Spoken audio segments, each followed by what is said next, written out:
Un système éducatif carrément refondé. Voilà la principale recommandation faite par la commission d'organisation des États généraux de l'éducation qui a remis ce matin au président de la transition, colonel Assimi Goïta, son rapport de synthèse. Il en ressort au total 280 recommandations dites stratégiques et opérationnelles. Plus de détails dans ce journal. Ça sera avec Sira Bachili. Le gouvernement du Mali lance l'opération Sunkalo Solidarité. Il s'agit d'offrir 150 000 tonnes de vivres aux couches démunies. Et ce n'est pas tout. L'opération Sunkalo, c'est des distributions gratuites de vivres et des ventes subventionnelles de riz dans certaines régions et dans le district de Bamako, ainsi que des remises de kits de rupture collective. La chronique judiciaire à l'école de la laïcité avec Garibou Pérou, Abdoulaye Diara. Le mot laïcité, vous l'avez certainement constaté, est employé très couramment, laissant place à plusieurs explications et interprétations. Ce soir, nous allons tenter d'éclairer la lanterne de nombreux d'entre vous sur le mot et son sens réel. Bonsoir à tous. La commission d'organisation des États généraux de l'éducation a remis ce matin à Koulouba au président de la transition, colonel Assimi Goïta, le rapport de synthèse de la dite rencontre tenue du 16 au 19 janvier 2024. Le processus en question a duré 7 mois sur instruction du chef de l'État. Il en ressort 221 recommandations dites stratégiques et 59 autres appelées opérationnelles. Les experts recommandent principalement un système éducatif carrément refondé. L'équipe a été félicitée par le président de la transition pour le colonel Assimi Goïta. Ces recommandations sont d'une grande utilité pour le Mali, pour qui connaît l'importance de l'éducation pour un pays. C'est Rabatili. Transition chef de l'État.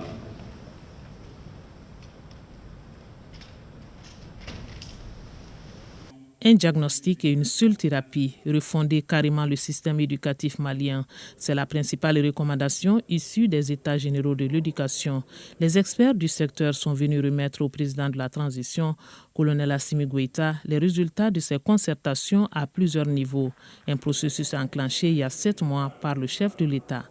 À travers les différentes concertations, les populations maliennes ont exprimé clairement leur vision de l'homme malien qu'elles voudraient voir formé par le système éducatif, ainsi que leurs attentes vis-à-vis de l'impact de l'éducation sur la vie de l'apprenant, sur sa famille, sa communauté et sur le développement social, culturel, économique et environnemental du pays tout entier. Elles ont souligné avec force l'urgence d'une profonde et radicale transformation du système éducatif, c'est-à-dire une refondation radicale et innovante du système éducatif malien. Des préoccupations qui ont donc guidé dans l'élaboration du rapport de synthèse des États généraux de l'éducation. Face aux défis du moment, un bon système éducatif est indispensable pour instaurer la culture de paix et la justice sociale.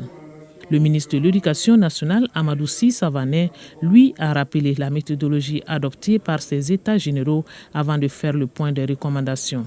Le rapport qui sera soumis à votre très haute attention est riche de 221 recommandations stratégiques et de 59 autres dites opérationnelles. Ces recommandations sont, les unes et les autres, aussi pertinentes que fortes. Novatrices et annonciatrices d'un changement radical de paradigme, les recommandations demandent à être prises en compte pour leur transformation en actions concrètes. Le président de la transition, colonel Assimi Goïta, salue l'inclusivité de ces États généraux avec la participation des Maliens établis à l'extérieur. La voix de chacun comptant pour le Mali. Il félicite l'équipe. Ces assises avaient un objectif précis, selon le président Goïta. Je savais déjà que d'importants forats similaires avaient été organisés dans notre pays. Je savais également qu'il ne s'agirait pas d'une rencontre de plus. Le choix de notre peuple était sans détour. Il s'agissait, pour nous, de capitaliser toute la mémoire institutionnelle en la matière et de jeter les bases d'un essor certain de notre système éducatif.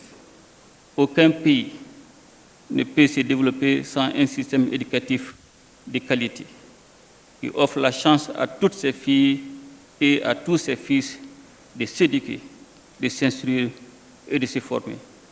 Nous sommes également conscients des nombreux défis qui se posent au système éducatif du Mali.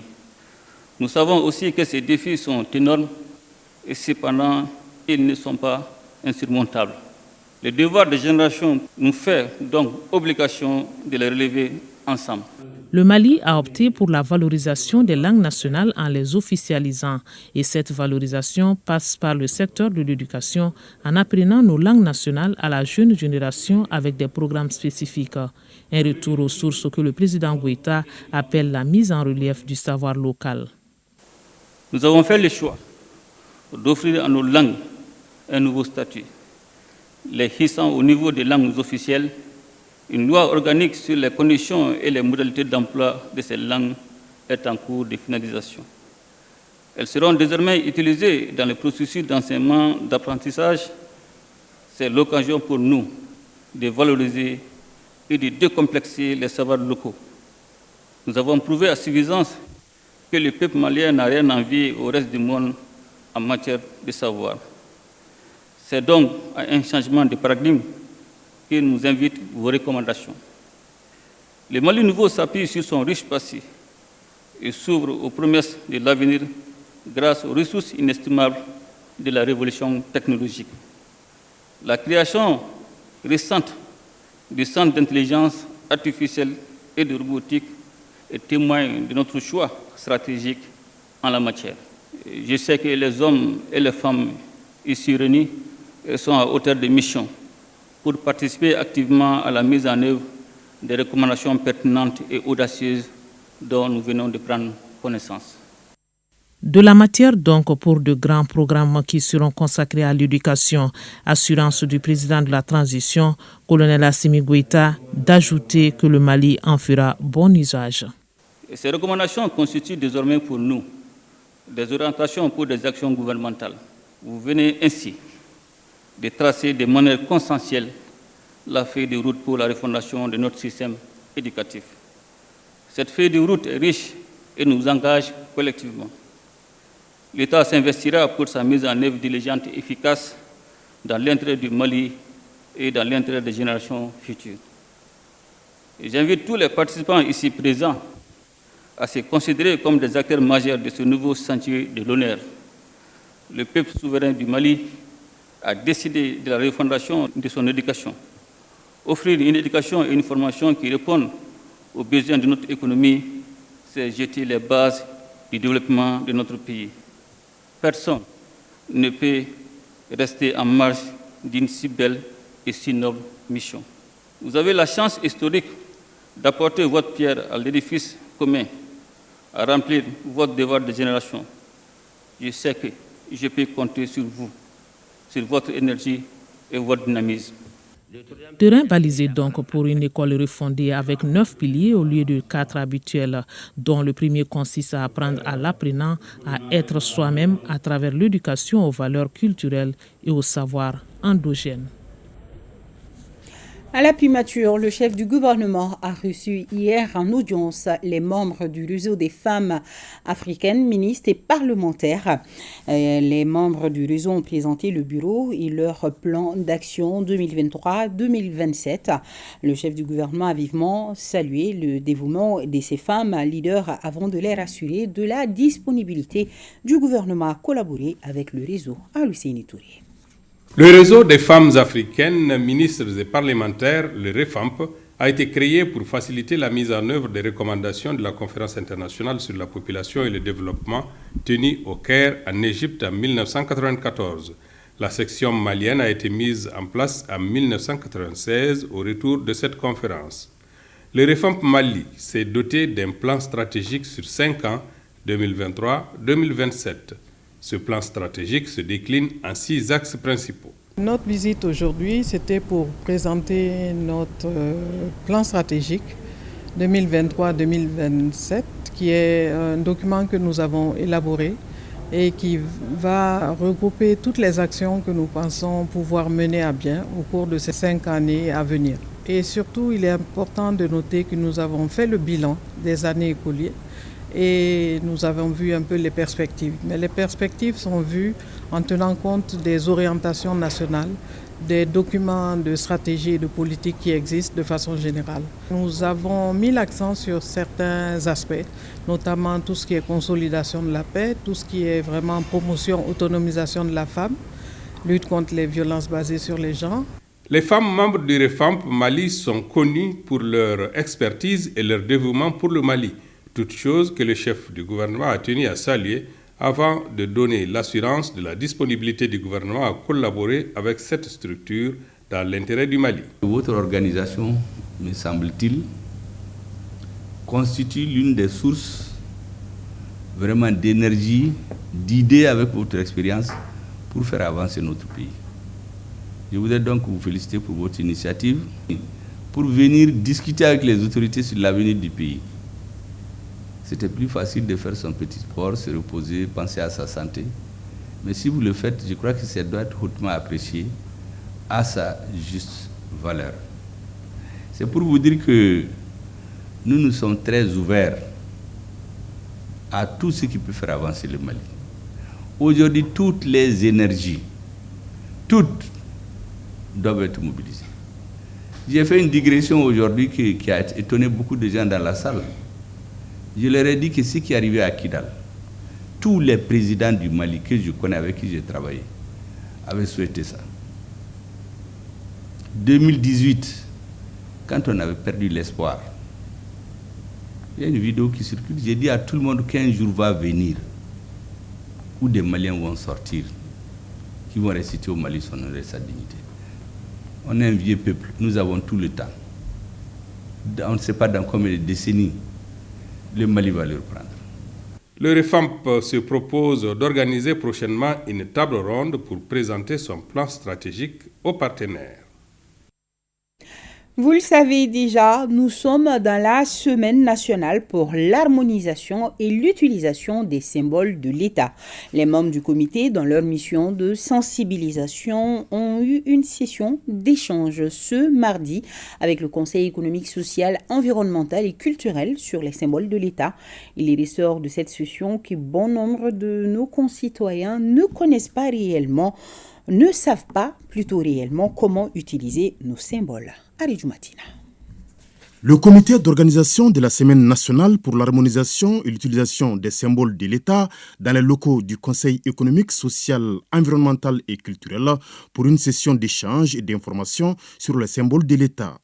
L'exercice du jour s'inscrit dans l'agenda du comité qui devra mettre à profit la semaine pour aller expliquer et susciter les débats auprès de nos institutions et départements ministériels afin de tirer des enseignements. Avec les conseillers de la République, les discussions sur nos symboles ont duré plus de 2 heures.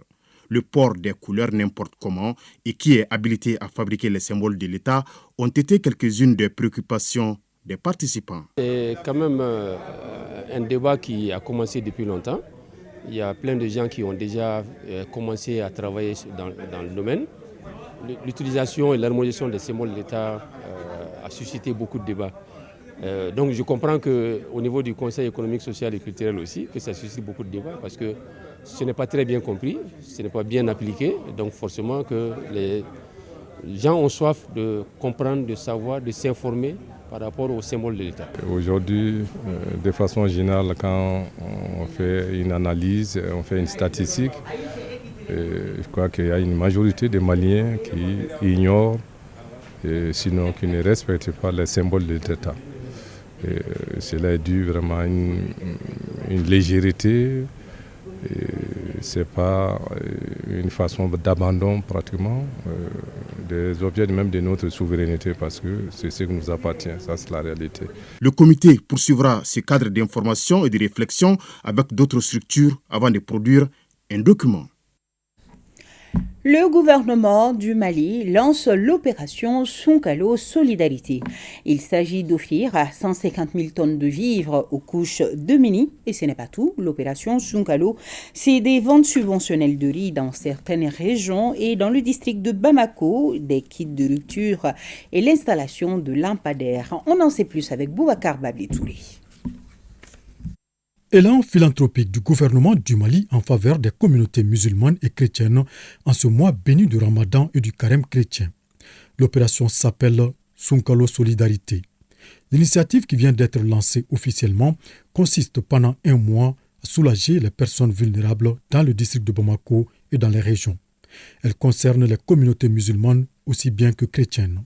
Conscient de l'importance de ce mois pour votre cheminement spirituel et pour votre vie familiale et sociale, qui comprend également vos amis et voisins chrétiens que nous sommes. Les jeûnes, la prière, l'aumône et d'autres pratiques de pitié nous rapprochent de Dieu, notre Créateur, et de nos semblables, avec qui nous partageons notre vie et notre travail.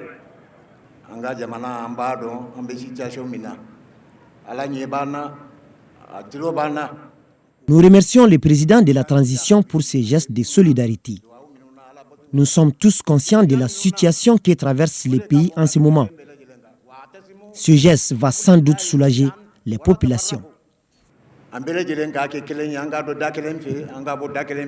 Première du genre, un mois durant, plusieurs actions urgentes seront menées dans le sens de la stabilisation de la fourniture d'électricité, aussi des ruptures collectives de jeunes et des dons de vivres en faveur des démunis. Face à cette crise énergétique, Son Excellence le Président de la Transition a décidé d'en faire une question sécuritaire. C'est important de le rappeler. Aujourd'hui, dans notre pays, la question de l'énergie n'est plus une question commerciale, c'est une question de sécurité. Les activités porteront sur l'installation de 7000 lampadaires solaires dans les mosquées, les églises et autres lieux de culte, et bien entendu les espaces publics.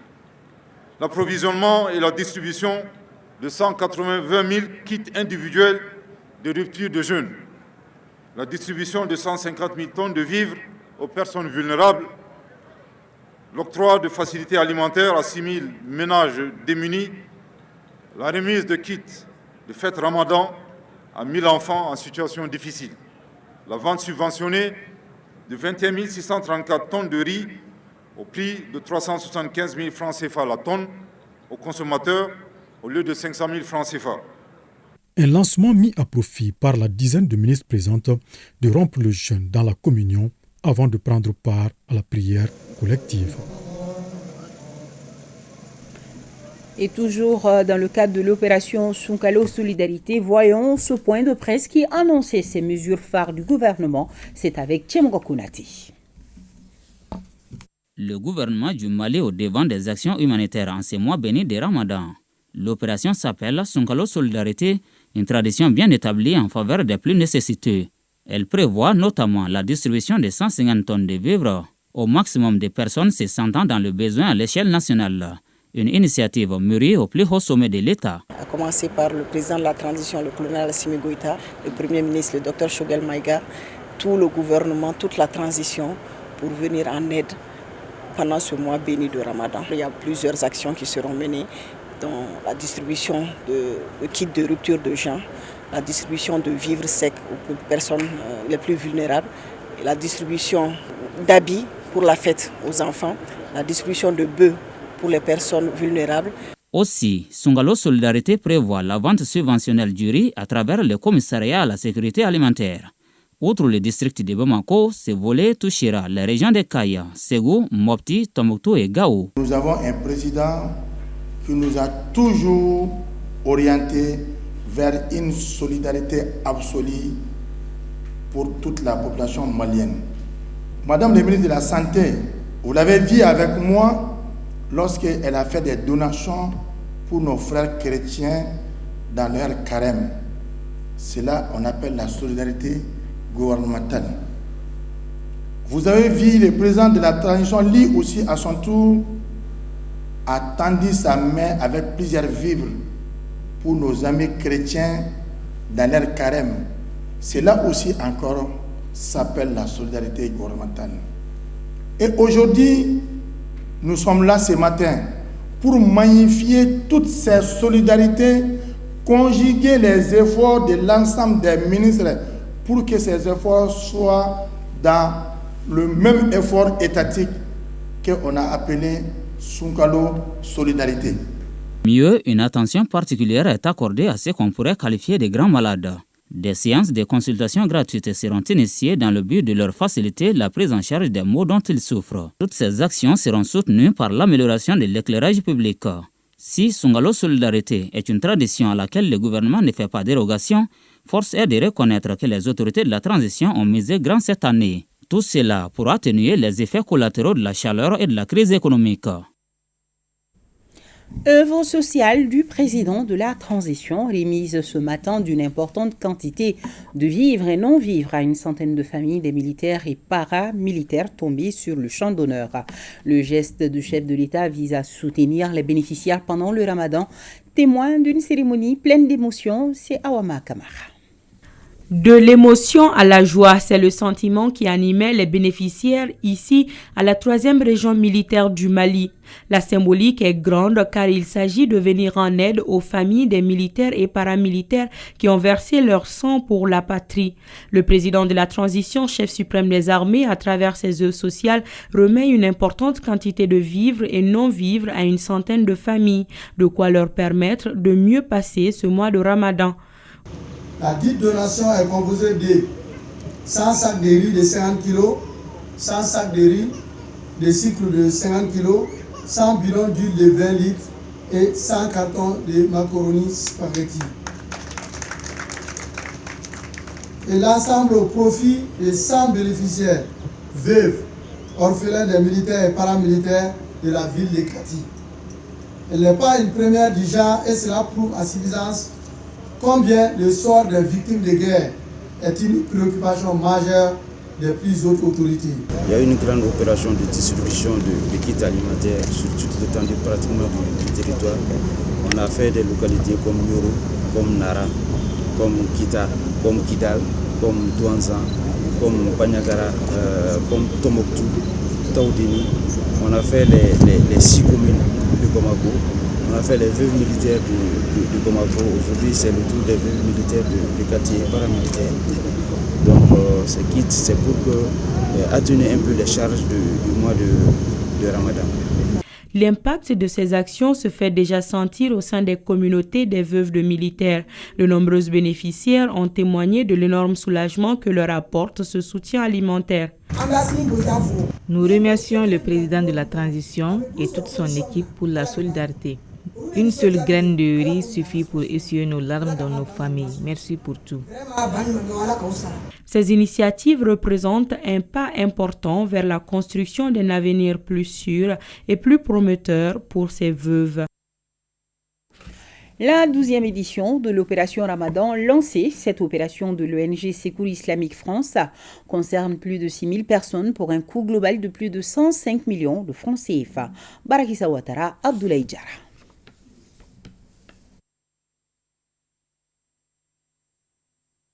Pour l'ONG Islamique France, cette année, 6500 personnes seront touchées par la distribution alimentaire, dont les enfants talibés et orphelins, les enfants du village d'enfants SOS, ceux de la pouponnière et les personnes déplacées internes dans les zones d'intervention de l'ONG. L'opération Ramadan est une initiative d'assistance alimentaire des CIF qui contribue à améliorer l'accessibilité alimentaire des bénéficiaires pendant les mois saints des Ramadan. Nous sommes conscients du faible volume de cette assistance par rapport aux besoins, mais nous osons croire que cela pourrait certainement contribuer à soulager les besoins alimentaires des bénéficiaires. Je réitère mes remerciements et ma profonde gratitude au Secours Islamique France, non seulement pour ses efforts de solidarité à travers ses œuvres sociales au bénéfice des démunis. Rappelons que c'est chaque année que l'ONG Secours Islamique France initie ce projet dénommé Projet saisonnier avec 2 composantes clés, Ramadan et Tabaski. Ici à Bamako, 500 ménages viennent de bénéficier d'un important lot de vivres de l'association La Bienfaisance Al-Ihsan à la faveur du mois de Ramadan, une donation estimée à plus de 36 millions de francs CFA, nous précise Boukari Koulibaly. 9 au service de l'amélioration des conditions de vie des orphelins et personnes démunies, l'association La Bienfaisance Al-Hissan pose à nouveau un acte généreux à l'endroit de ces couches défavorisées. Un important lot de vivres est gratuitement distribué à 500 ménages résidant à Bamako. Nous avons distribué 400 kits dans 4 localités, à savoir Ségou, Sikasso, Touba et Kaye. À Bamako, 100 kits ont été distribués à certains déplacés et aujourd'hui, nous distribuons les 500 kits restants aux orphelins et personnes démunies. Cela fait plusieurs années que nous recevons des vivres de l'association Al-Ihsan de diminuer nos dépenses pendant ces mois de Ramadan. Pendant la période de froid, l'association nous achète des habits chauds. Elle nous donne des vivres pendant les mois de Ramadan et paye nos frais de scolarité. Nous sommes reconnaissants pour tous ces actes de bienfaisance. Et le représentant du ministre en charge des affaires religieuses de saluer cette opération philanthropique de l'association Al-Hissan. Aussi a-t-il invité l'association à pérenniser cette initiative pour le grand bonheur des orphelins et personnes démunies.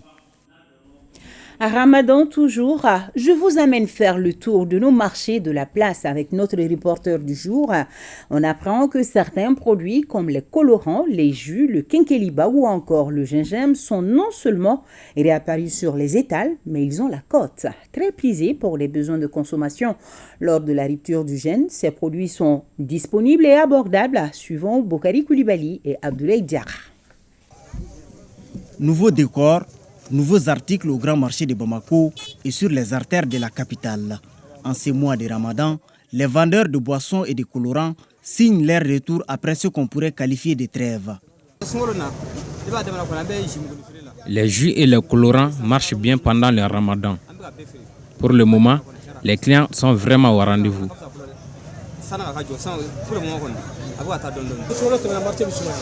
Le marché est différent après le Ramadan. Les clients se font rares, mais maintenant, ils viennent en abondance. À l'occasion de chaque mois de Ramadan, nous faisons du jus pour le quartier. Et je suis là aujourd'hui pour me ravitailler en colorant afin de respecter cette tradition de ma défunte belle-mère. Du tamarin, du gingembre, du quinqueliba ou encore de la bissap inondent également le marché. Très convoité en cette période, cette tisane occupe une place importante lors de la rupture du jeûne.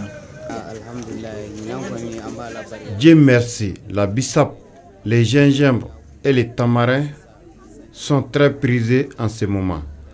Les clients ne manquent pas. Le bissap et le tamarin aident beaucoup à se rafraîchir après la rupture du jeûne. Ce sont de véritables défatigants. Je suis venue en acheter. Ce n'est pas cher pour le moment. Qu'elles soient chaudes ou froides, les boissons sont préparées avec des ingrédients permettant de leur donner une meilleure saveur. Je suis venue acheter de la menthe et de la citronnelle. Je suis vendeuse de jus et ces ingrédients me servent beaucoup dans la préparation. La menthe et la citronnelle sont très importantes pour la santé. Même en dehors du Ramadan, je les consomme.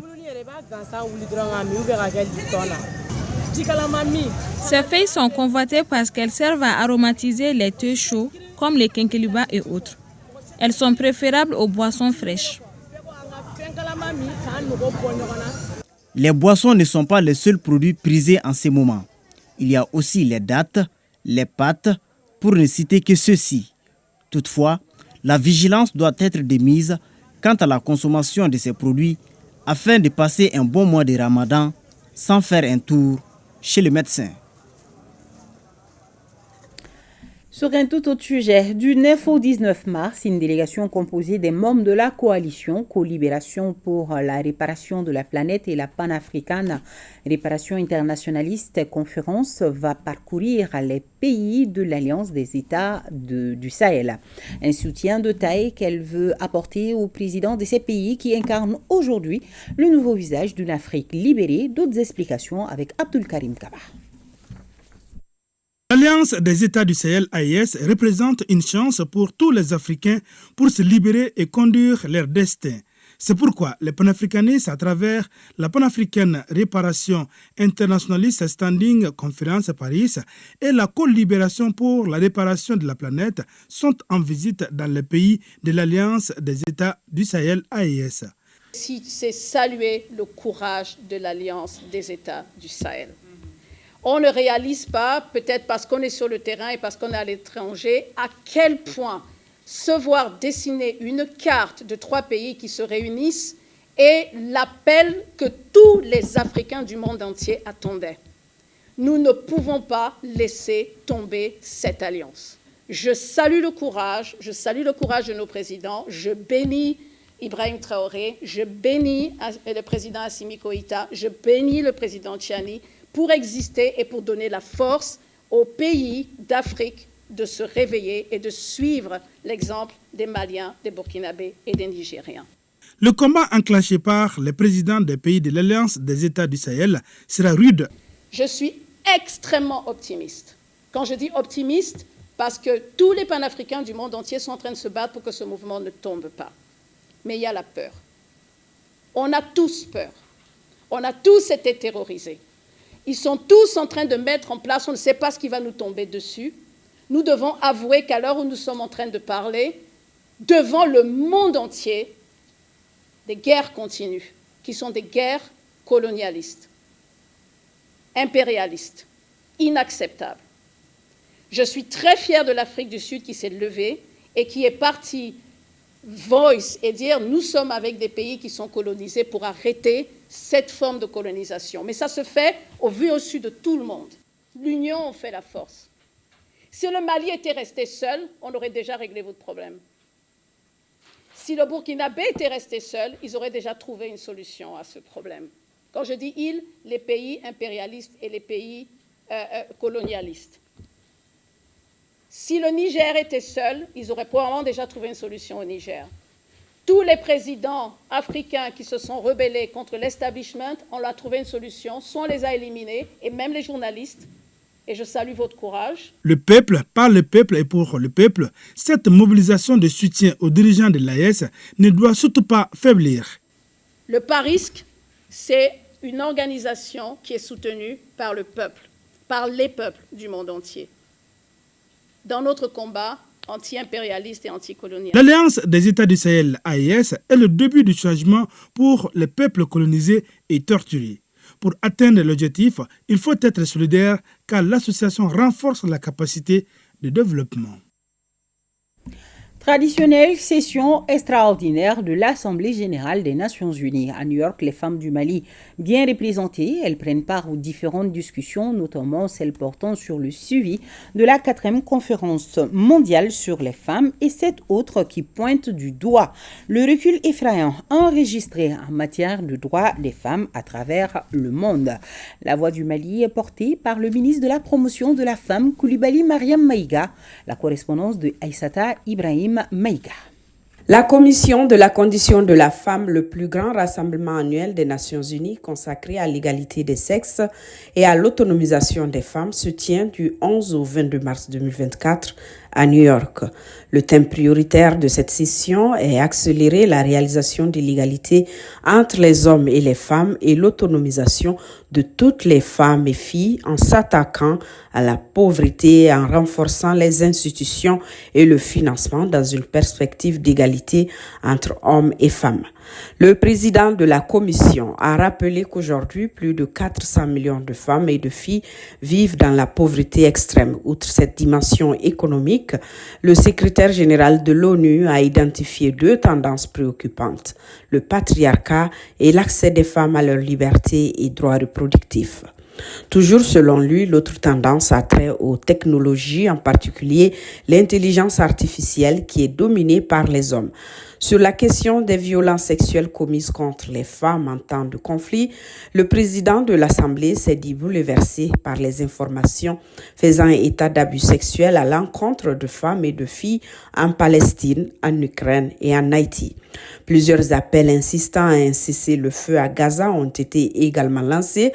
Loin de se limiter à dresser le constat de ces reculs, à ce rassemblement du donner et du recevoir, la délégation malienne organise 2 événements parallèles, les 15 et 21 mars, en plus de l'intervention du débat général du ministre de la Promotion de la Femme, de l'Enfant et de la Famille. Lors de la CSW 68, des gouvernements, des organisations de la société civile, des experts et des militants du monde entier vont convenir de mesures et d'investissements qui pourront mettre fin à la pauvreté des femmes et faire avancer l'égalité entre femmes et hommes. Ici au Mali, visite de terrain du colonel Abdou Sambassila, commandant de zone de la 7e région militaire à Aguelog et à Tessalit. Faisons le point avec Sidi El-Medi Ag Al-Baka. Cette visite de terrain dans le cercle d'Aguelhok et de Tessalit du colonel Abdou Sambassila, commandant de zone 7e région militaire, vise à s'enquérir des conditions de travail et de vie des hommes sur le théâtre des opérations, s'assurer de la poursuite des missions régaliennes, écouter les préoccupations des éléments en vue d'apporter des solutions adéquates. Il y a des moments où il faut être au plus près des hommes sur le terrain pour nous enquérir de leur état moral, de leurs conditions de travail et de leurs conditions de vie. C'est ce que je viens de faire aujourd'hui à Aguelhok et à Tessalit. Je me suis rendu compte que les hommes sur le terrain sont engagés à exécuter cette mission avec brio. Les difficultés sur le terrain ne sont considérées que de contingences temporaires que leur résilience leur permet aujourd'hui de surmonter. Aujourd'hui, il y a une forte capacité d'adaptation sur le terrain de nos hommes pour lutter valablement cette mission de défense du territoire national. La délégation s'est rendue au niveau des postes de sécurité. Premier constat, les femmes ont un moral d'acier. J'ai trouvé quand même une troupe bien aguerrie, une troupe au moral bien requinqué, déterminée à relever les défis. Le message lancé par les plus hautes autorités, je pense qu'il est perçu ici par les hommes sous le commandement de leur commandant du FTIA. Je les félicite davantage à mon nom propre et au nom des plus hautes autorités du pays. Au terme de sa mission, c'est un officier requinqué par le travail professionnel accompli par les FAMA qui, au-delà de leur mission régalienne, arrivent à faciliter le retour des déplacés et à assurer la prise en charge sanitaire, notamment dans les centres urbains. Situation sécuritaire du mois de février, le colonel-major Suleiman Dambélé face à la presse. Je vous propose de suivre un extrait de son intervention. C'est au micro de Abdoulaye Sako. Nous pouvons dire que la situation sécuritaire du mois de février a été marquée par des attaques directes, des embuscades, des poses d'engins explosifs improvisés, mais aussi des exactions à l'endroit de nos populations. Les femmes, comme toujours, resteront toujours vigilants pour éviter toute surprise de la part de groupes armés terroristes. De nos jours, il est important de noter que les complicités au sein des populations sont en train de prendre de l'ampleur, qu'elles soient actives ou passives, qu'elles soient dans le domaine de l'approvisionnement de ces terroristes en logistique, notamment en carburant, en céréales et autres, constituent des actes de complicité et qui sont assimilables au terrorisme pur et dur. Il y a eu une publication d'un officier FAMA qui défraie la chronique tant sur le plan national qu'international. Sans trop de commentaires, je voudrais que vous vous en tenez aux deux communiqués qui ont été faits par le ministre de la Défense et des anciens combattants et le ministre de l'administration territoriale. Les autorités maliennes ont décidé, depuis le mois de décembre dernier, d'interdire strictement toute circulation des populations civiles dans certaines zones des forêts, Alors l'objectif de cette mesure vise surtout, comme je l'ai dit tantôt, à préserver l'intégrité physique ainsi que les biens des citoyens qui habituellement se déplacent aux alentours ou dans ces forêts. Alors, il y a eu ces derniers temps aussi beaucoup de remous autour des visites médicales de recrutement. Donc, il est important que la population sache que les visites d'incorporation au sein des forces armées se distinguent considérablement des visites médicales ordinaires. Un individu peut bien se porter visiblement, un athlète peut même être recordman ou vraiment un grand athlète, mais sur le plan militaire, sur le plan aptitude médicale militaire, il peut présenter des défaillances. Il faut que les populations le comprennent. Donc le chef d'état-major général des armées demande beaucoup de compréhension et d'indulgence auprès des populations et rassure que tous les candidats qui se présentent au recrutement et des candidats qui veulent se faire enrôler dans l'armée ont les mêmes droits.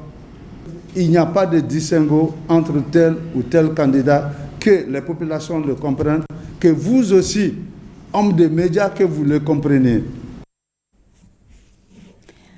Dépistage volontaire du VIH-Sida, du cancer de sein et du col de l'utérus, une initiative des sages-femmes du 1er et 3e contingent du service national des jeunes. Le commentaire de Mohamed Sangari.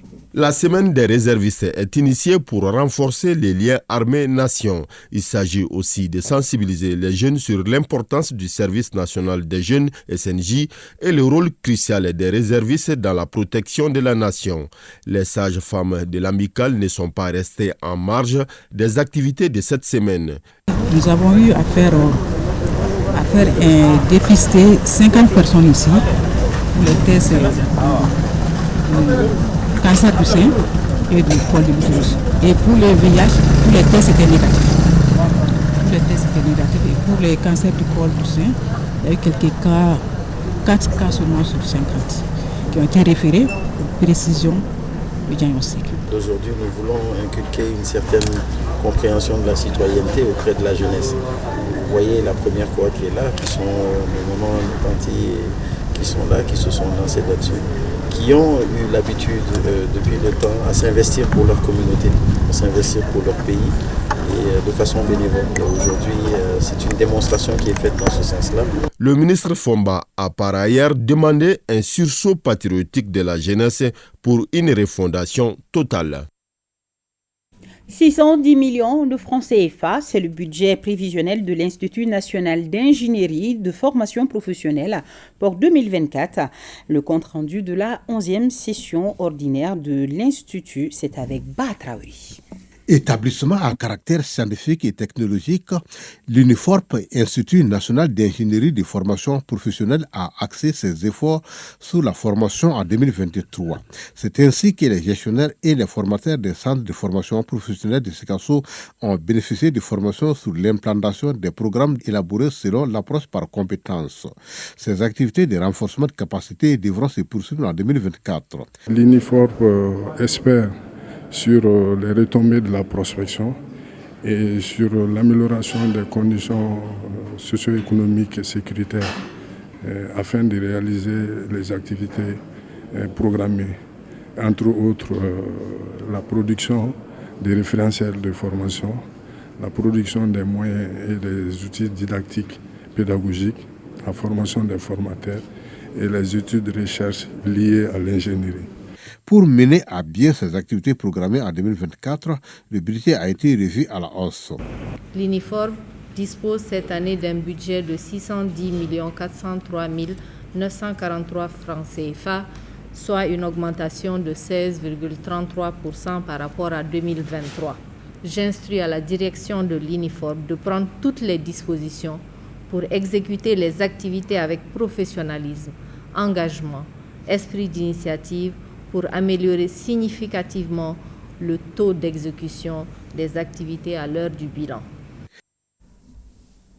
Plus de 5 milliards de francs CFA, c'est le budget prévisionnel 2024 de l'officerie Ségou. Ce budget a été soumis aux administrateurs au cours de la 32e session de son conseil d'administration tenu à Ségou en présence du ministre de l'Agriculture, Lassine Dambélé. Fousseini Samake, correspondance. L'officerie qui vise la production en quantité et en qualité en réduisant le coût de production dans sa zone d'intervention a atteint un taux de réalisation de plus de 85% de sa prévision 2023. Ces résultats ont été partagés au cours de la 32e session de son conseil d'administration. La production totale de céréales de la zone a atteint 155 582 tonnes sur une prévision de 203 532,15 tonnes, soit un taux de réalisation de 85,37%. Ces résultats peu satisfaisants s'expliquent non seulement par l'insuffisance et la mauvaise répartition des pluies, mais aussi par le faible niveau de la crue du fleuve. Au cours de la campagne agricole 2024-2025, 203 532 tonnes toutes céréales confondues, dont plus de 115 000 tonnes de riz paddy sont attendues. D'où le budget prévisionnel 2024 estimé à plus de 5 milliards 257 millions de francs CFA. En 2024, nous avons beaucoup de perspectives en termes d'aménagement de l'interfleuve. L'interfleuve pour 21 000 hectares. Mais pour le moment, pour la première phase, nous avons un projet de 8 000 hectares. L'atteinte de ces résultats dépend de l'amélioration de certains facteurs essentiels dont la pluviométrie, l'hydrologie, la situation sécuritaire et la situation phytosanitaire. Les administrateurs ont aussi planché sur l'état d'exécution des recommandations de la dernière session, le contrat annuel de performance entre les projets d'aménagement et d'équipement rural et l'officerie Ségou, entre autres. Journée porte ouverte au parc des technologies d'innovation agricole. Visite de terrain avec la présentation des technologies et innovations au centre de cette journée initiée par l'Institut d'économie rurale. La journée a pour thème produire en toute saison pour assurer une sécurité alimentaire durable. Fademba Keïta. Le parc de technologies et d'innovations agricoles implanté dans la station de recherche de Sotuba expose et présente aux participants nationaux et internationaux, aux partenaires étudiants et universitaires, les différentes technologies et innovations agricoles mises en place. C'est dans le cadre de sa 3e journée porte ouverte. Et nous avons placé cette journée sous le thème « Produire en toute saison pour une sécurité alimentaire durable ». Donc on veut montrer ici qu'on peut produire pendant toutes les saisons. C'est vrai, notre agriculture elle est pluviale, mais ici nous démontrons qu'en contre-saison aussi, nous pouvons faire des cultures d'appoint pour vraiment combler le déficit lié à la sécurité alimentaire. Vous avez des technologies qui sont basées sur de nouvelles variétés de maïs et de sorgho que vous voyez produits en contre-saison, qui sont riches en vitamines et qui sont résistants au changement climatique. Pour la plupart du temps, des variétés de tomates, des oignons, donc des variétés d'oignons, des variétés de carottes, de l'aubergine, vous avez des variétés d'aubergine, vous avez des variétés de sorgho, vous avez des variétés de mil. Les cultures de contre-saison, fruits de nombreuses recherches et expérimentations, mettent en exergue le talent des 23 instituts de recherche d'Afrique de l'Ouest, membres du CORAF. Le parc est un peu comme une vitrine, comme un supermarché où les potentiels utilisateurs de technologies peuvent venir prendre connaissance des technologies les plus performantes par rapport à leurs besoins et essayer d'avoir les informations comment pouvoir les acquérir. Nous n'avons pas de moyens, mais je crois qu'avec les partenariats, peut-être nous allons trouver des solutions. Le ministère de l'Agriculture félicite l'IER dans son élan qui vise à assurer la sécurité alimentaire pour tous. Le choix a été porté sur les technologies climato-intelligentes, nutrition sensible et genre sensible, à faire adopter par les petites exploitations agricoles. C'est l'occasion pour toutes les parties prenantes de s'approprier les technologies et innovations qui seront visitées et pouvoir exprimer leur intérêt potentiel. Ces sorgho et maïs cultivés en pleine saison sèche signifient qu'en investissant davantage dans la recherche et dans les équipements agricoles, la sécurité alimentaire pour tous est envisageable. Lancement de la phase 2 du projet d'éducation inclusive à Bamako. Objectif, offrir une éducation de qualité et prendre en compte l'inclusion des enfants handicapés dans les régions de Ségou, Dioula, Bougouni et Bamako. Le projet est piloté par l'ONG Sightsaver sur financement de l'UNICEF à hauteur de 213 millions de francs CFA. Al-Mouzer Al-Kamissa Yatara, compte rendu. L'éducation pour les enfants handicapés occupe une bonne place dans cette nouvelle phase du projet d'éducation inclusive de l'ONG Sightsaver. La phase 2 du projet entend apporter un appui aux enfants en situation de handicap et promouvoir également l'égalité des chances. Nous sommes conscients du fait que l'accès à une éducation de qualité demeure encore un défi majeur que nous devons résoudre.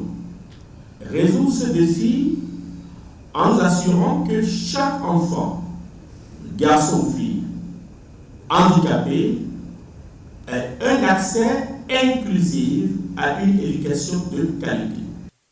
La mise en œuvre avec succès du projet d'éducation inclusive est perçue comme une priorité pour le gouvernement malien.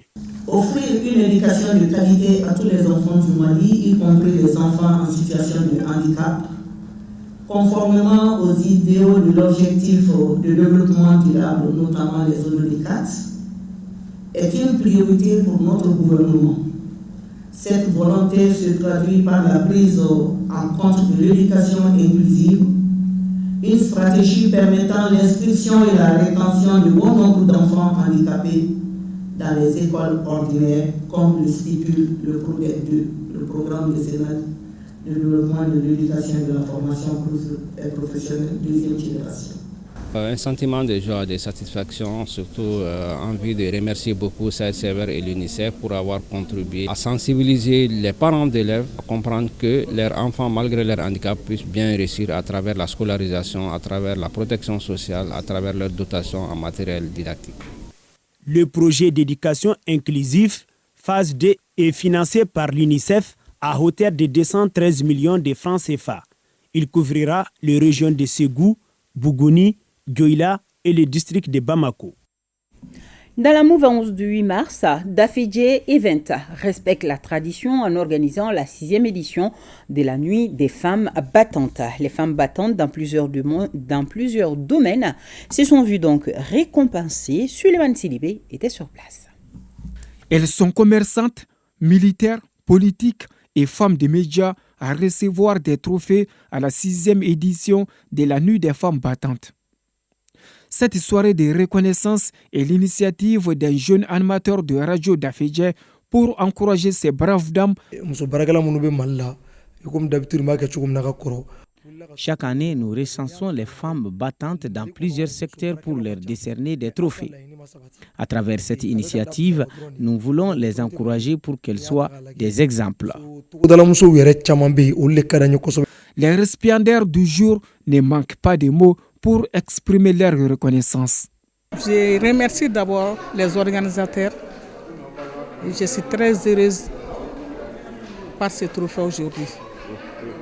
Et mes sincères salutations à l'armée malienne, à tous les membres du gouvernement de la transition. C'est un sentiment de fierté et de reconnaissance envers Dafedje Event pour l'initiative de faire valoriser les femmes. Le parrain et l'invité d'honneur de la présente édition réitèrent leur accompagnement à toute l'initiative visant à magnifier la femme. Tout ce qui concerne les femmes, concerne la société, concerne les pères de famille, les enfants de la famille. Donc c'est pourquoi, c'est ce qui m'a même motivé à venir accompagner nos braves femmes et nos mamans. Ce soir, nous avons vu des trophées décernés aux femmes battantes de tous les domaines de la vie économique du pays. Et c'est un événement qui permet de mettre la femme à la hauteur qu'elle mérite. L'initiateur de la soirée invite des bonnes volontés à accompagner l'idée pour encourager les femmes dans leur combat. Félicitations à toutes les femmes. Les chefs traditionnels du quartier Koko de Koutiala ensemble pour la 2e édition du festival Nampou. Le thème retenu est retour à nos valeurs culturelles traditionnelles positives. Ensemble, soutenons nos forces de défense et de sécurité. Et ce qu'il faut surtout retenir du festival Nampou, ce sont ses prestations d'artistes du terroir, ses messages de valorisation de la culture mianka et cette action symbolique. Offrir des beignets de haricots, je dis bien offrir des beignets de haricots aux visiteurs comme les Djara et les Kone qui en raffolent. Et c'est Brahima Kone qui nous donne toutes ces précisions dans ce reportage. Cette 2e édition du festival Nampou, organisée par les chefs traditionnels du quartier Koko de Koutiala, suscite de l'engouement autour des beignets de haricots. Toute chose qui constitue un symbole indiquant l'hospitalité du peuple minyanka, la cohésion sociale et la tolérance. Les gens ont mangé les beignets de haricots, des plats traditionnels. Nous avons découvert notre culture, donc les troupes folkloriques. Vraiment, c'est ça le développement. Nous sommes fiers d'être minyanka, nous sommes fiers du Nampou et nous souhaitons que ce Nampou-là se fasse tous les jours désormais. Nous profitons de cette heureuse occasion pour remercier les initiateurs de ce premier festival culturel Mamala, dénommé le Nampou de la ville de Koutiala. Cette fête sera organisée désormais chaque année dans la ville de Koutiala. Retour à nos valeurs culturelles traditionnelles positives, ensemble soutenons nos forces de défense et de sécurité, tel est le thème de l'édition 2024 du Nampou.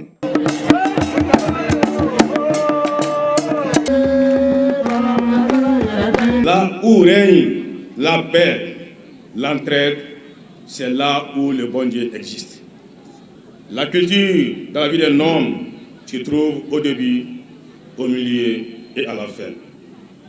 Nampou en mianga, ça veut dire étranger. Honneur à l'étranger. Si tu reçois un étranger, il faut tout faire pour lui. Dans le milieu mianga, l'étranger est bien respecté. De la première édition à la 2e, il y a un grand plaisir. La population de Koutiala est pressée que le moment arrive. Nous sommes un pays culturel, c'est ce qui nous a sauvés aujourd'hui.